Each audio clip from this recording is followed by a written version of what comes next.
तेजस्वी यादव जी का बात कीजिएगा, उनको बीपीएससी के बारे में पता क्या है? बीपीएससी का फुल फॉर्म तो उनसे पूछ लीजिए, अगर उसका वो जवाब दे देते हैं तो हम समझेंगे कि उनको ज्ञान है। पप्पू यादव है क्या, बताइए? आज तक कभी भी पप्पू यादव कहीं ऐसे ढंग का स्टेटमेंट देते हुए देखे गए हैं? उनका कहानी है, नहीं कुछ होता गुंडागर्दी शुरू कर दो। इस पूस की रात में, जहाँ लोग बोलता है पूस की रात, इतनी काली रात होती है, उस रात में उन बच्चे का कोई भी संज्ञान लेने वाला था? कोई नहीं था। कि दूसरों के माँ बहन के सम्मान और योजना जो निकाल ले, उससे पहले वो अपने घर की बहू का सम्मान तो दे। जब अपने घर की महिलाओं को सम्मान नहीं दे सकते हैं तो वो ये क्या राबड़ी जो बोलते हैं, वो राबड़ी लोगों में ना बांटे, बिहार की महिलाओं में। क्योंकि आज की महिला सशक्त हो चुकी है, बुद्धिजीवी महिला है, वो निर्णय ले सकती है कि उनका सम्मान कौन करेगा, कहाँ से होगा और कैसे होगा। अभी गार्जियन है, हमारे नेतृत्व करता है बिहार के, और उनके बारे में क्या कहें, शब्द नहीं है कहने के लिए। लेकिन अब उनकी राजनीति करने की क्षमता खत्म हो चुकी है, अब उनको संन्यास ले लेना चाहिए राजनीति से। नमस्कार, मेरा नाम है आदर्श सिंह राजपूत। एसएच भारत देखना शुरू कर चुके हैं।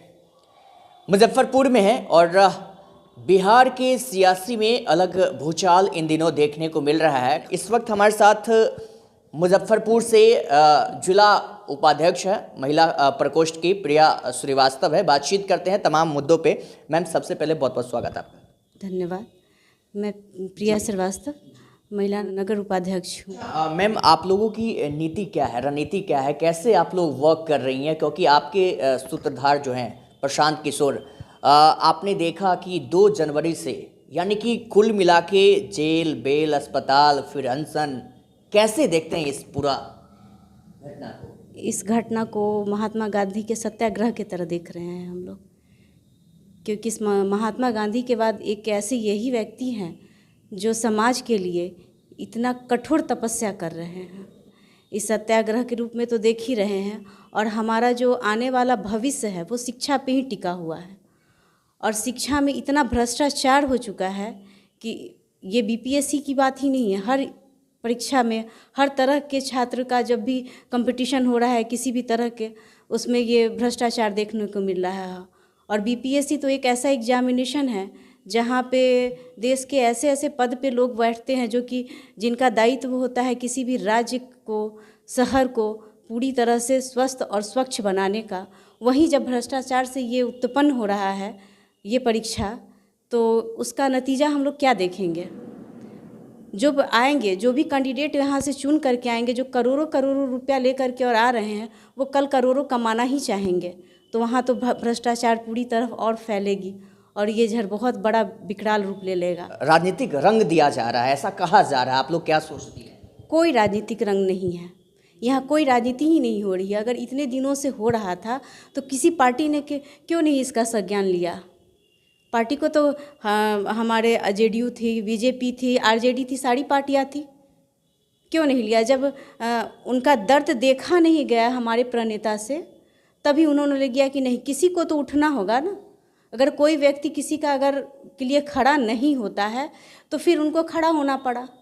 लोग सोए हुए थे ना, उनको जा कर के पहले करना चाहिए था। जब प्रशांत आ गए तो फिर प्रशांत जी के आने के बाद उन लोगों को लगा कि नहीं, ये हाथ मेरे हाथ से फिसलता जा रहा है, तो उनको राजनीति दिखना शुरू हो गया। राजनीति तो थी ही नहीं यहाँ, तो बच्चों की भविष्य की बात है ना। आज 1 महीना हो चुका है, 1 महीना से करोड़ लाखों बच्चे रोड पे पड़े हुए हैं गर्दनी बाग में, कोई उनका पूछने वाला था? इस पूस की रात में, जहाँ लोग बोलता है पूस की रात, इतनी काली रात होती है, उस रात में उन बच्चे का कोई भी संज्ञान लेने वाला था? कोई नहीं था। और प्रशांत जी गए, उनसे पूछे, उनके साथ खड़े हुए। विपक्ष कह रही है तो एजेंडा चला रहे हैं, अपना राजनीतिक रोटी सेक रहे हैं। तो चलाए ना, विपक्ष जो बोल रहे हैं तो वो ये तो बोले ना कि भाई वो क्यों नहीं आए वहाँ पे, उनको तो सुध लेनी चाहिए थी ना। सारा लोग तो उनके हाथ में है। आज एग्ज़ाम कैंसिल कराना, एग्ज़ाम कराना, नहीं कराना, सारा चीज़ तो उनके हाथ में है। कहीं तो प्रशांत सर थे नहीं। और आज जब उनके साथ खड़े हो गए हैं तो उन्हें अपना सत्ता खिसकते दिख रहा है, तो उनको लग रहा है कि भाई उनको बदनाम किया जाए, तो वो बदनाम करने की काम कर रहे हैं। हमारे तरफ टीम की तरफ से कोई ऐसा काम ही नहीं हो रहा है। हम तो छात्रों के साथ खड़े हैं, आज भी थे, कल भी थे, आज भी है और कल भी रहेंगे। जब जब छात्रों की हमारी आवश्यकता होगी हम लोग मजबूती के साथ उनके साथ खड़े रहेंगे। सरकार कहती है बच्चों के लिए खड़ा है। बच्चों के लिए क्या खड़ा है? पहले क्या बोले, उसका क्या करेंगे, ये नॉर्मलाइजेशन करने वाले थे। उसके लिए जब बहुत सारे इंस्टीट्यूट के जो प्रोफेसर वगैरह थे वो जब खड़े हुए, तब लगा कि नहीं भाई, थोड़ा यहाँ पर ये होना, नॉर्मलाइजेशन नहीं होगा, उसको हटाओ। तो फिर एग्जामिनेशन का जो क्राइटेरिया हुआ है, पूरा बिहार क्या पूरा देश इस चीज़ को देख रहा है ना कि क्या हो रहा है, क्वेश्चन का पैटर्न क्या था, क्या होना चाहिए था, बीपीएससी का स्टैंडर्ड क्या होता है, क्या स्टैंडर्ड का क्वेश्चन था। जो बच्चे पहली बार दिए हैं उनके लिए वो टफ था, जो अभी दिए हैं उनके लिए क्या था। तो क्या इस एग्ज़ाम को कैंसिल नहीं करना चाहिए? ये हमारे सरकार का दायित्व नहीं बनता है? प्रशासन की रवैया को आप लोग कैसे? प्रशासन का रवैया बहुत दुख देने वाला रवैया है। प्रशासन जिस तरह का हरकत कर रहा है, उनको वैसा व्यवहार नहीं करना चाहिए था, क्योंकि उनको भी पता है कि वो बीपीएससी एग्ज़ाम दे करके आए हुए हैं, उसमें कितना सारा मेहनत करके बच्चे दिन रात, बहुत सारे ऐसे बच्चे हैं जो गरीब घर से आए हैं, जिनके माता पिता बहुत ज़्यादा कष्ट से उनको पढ़ाए हैं। वो बच्चे आज के समय में अगर एग्जाम मेहनत कर रहे हैं, एग्ज़ाम दे रहे हैं, अगर नहीं होता है इस भ्रष्टाचार के खिलाफ, भ्रष्टाचार के कारण, तो उस बच्चे का भविष्य बर्बाद हो रहा है। क्या सरकार ये नहीं देख रही है? आप लोग कैसे इस पे काम कर रहे हैं कटिबद्ध होकर, क्योंकि सरकार मानने को तैयार नहीं है, आपके नेता अनशन त्यागने को तैयार नहीं है। जो विपक्ष की बात करें तो पप्पू यादव चक्का जाम, कल बिहार बंद भी आपने देखा, उधर तेजस्वी यादव आप पे छुटाकसी कर रहे हैं, बिहार सरकार कह रही है ये लोग जो मतलब। देखिए, पप्पू यादव की बात क्या कर रहे हैं? पप्पू यादव है क्या, बताइए? आज तक कभी भी पप्पू यादव कहीं ऐसे ढंग का स्टेटमेंट देते हुए देखे गए हैं? उनका कहानी है, नहीं कुछ हो तो गुंडागर्दी शुरू कर दो। क्या कल उन्होंने जो किया है पटना में बंद, क्या था? गुंडागर्दी था ना। एक पति और पत्नी बाइक से जा रहे थे, उनको पकड़ के पिटवा देना। तो पप्पू यादव का तो चर्चा ही नहीं कीजिए। और जहाँ हमारे नेता लालू के लाल तेजस्वी यादव जी का बात कीजिएगा, उनको बीपीएससी के बारे में पता क्या है? बीपीएससी का फुल फॉर्म तो उनसे पूछ लीजिए। अगर उसका वो जवाब दे देते हैं तो हम समझेंगे कि उनको ज्ञान है। नेता प्रतिपक्ष है ना, नेता प्रतिपक्ष हो जाना और ज्ञान होना, दोनों में बहुत फ़र्क मैं मानती हूँ। ज्ञान नहीं है उनको, अज्ञानी है। हाँ, मेरे ख्याल से तो वो अज्ञानी पुरुष ही हैं।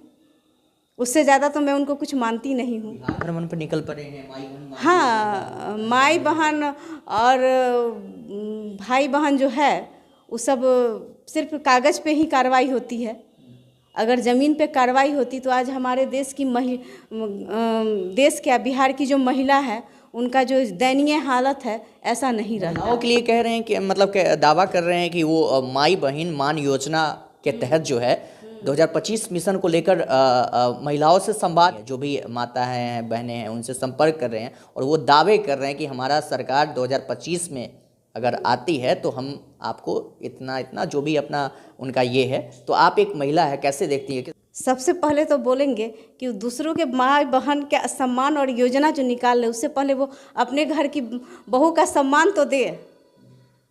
उनके घर में उनकी बहू के साथ क्या सम्मान किया गया था, पूरा राज्य जान रहा है इस चीज़ को। तो वो जब अपने घर की महिलाओं को सम्मान नहीं दे सकते हैं तो वो ये क्या राबड़ी जो बोलते हैं, वो राबड़ी लोगों में ना बांटे बिहार की महिलाओं में। क्योंकि आज की महिला सशक्त हो चुकी है, बुद्धिजीवी महिला है, वो निर्णय ले सकती है कि उनका सम्मान कौन करेगा, कहाँ से होगा और कैसे होगा। इसलिए तेजस्वी यादव इसकी चिंता छोड़ दे। इसकी चिंता अब खुद बिहार की महिला करने लगी है, और उनको क्या निर्णय लिया है वो 2025 में वो खुद महिला निर्णय देगी। वो तेजस्वी को करने की और बताने की ज़रूरत नहीं। बिहार के मुखिया के बारे में आपका क्या कहना है? बिहार के मुखिया, उनका क्या करूँ, वो बहुत बड़े अभिभावक के समान है हमारे, अभी गार्जियन है, हमारे नेतृत्व करता है बिहार के। और उनके बारे में क्या कहें, शब्द नहीं है कहने के लिए। लेकिन अब उनकी राजनीति करने की क्षमता खत्म हो चुकी है, अब उनको संन्यास ले लेना चाहिए राजनीति से। एक सवाल लेके आप खत्म करेंगे, क्योंकि आप एक महिला शक्ति है। नारी उत्थान के लिए बिहार में सबसे अव्वल नेता कौन? नारी उत्थान के लिए बिहार में अव्वल नेता